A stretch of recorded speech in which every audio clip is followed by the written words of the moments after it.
ป่องเสือว่ามันเป็นน้ำไหลที่เคยให้สู่เอาเฮาไว้ในใจก็ว่าเฮาสองก็ไหนอยู่ห่างกันเหมือนฟ้าลินที่สั่งเฮ็ดฮือเมื่อกำอ่อนเฮ็ดมาฮือหาบ่เปิงกันลำมองเสื้อห้อยติดอยู่ไว้อยู่ที่ใดก็ฮือเสื้อน้องใหม่กุมอยู่มองใจก็เลวต้องสู้เดหูถึงคำปังหักเยาวกะติไหลยันสีเมื่อมีน้องหิมซ้ำ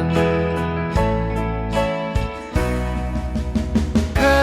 ยเศร้าเอิมข้างซ้ำมันนือเป็นมาเลยนั่งกังเสืออ่านไว้ก่อนมันนำเป็นมาเลยเสียทุกใจสุขใจมันหือแต่มีแสงปุนตะเกา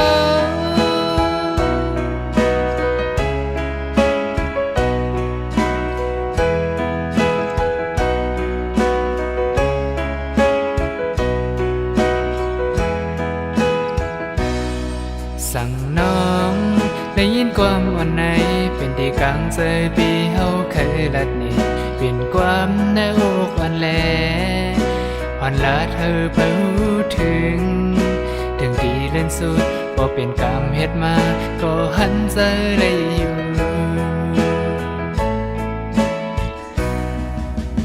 เค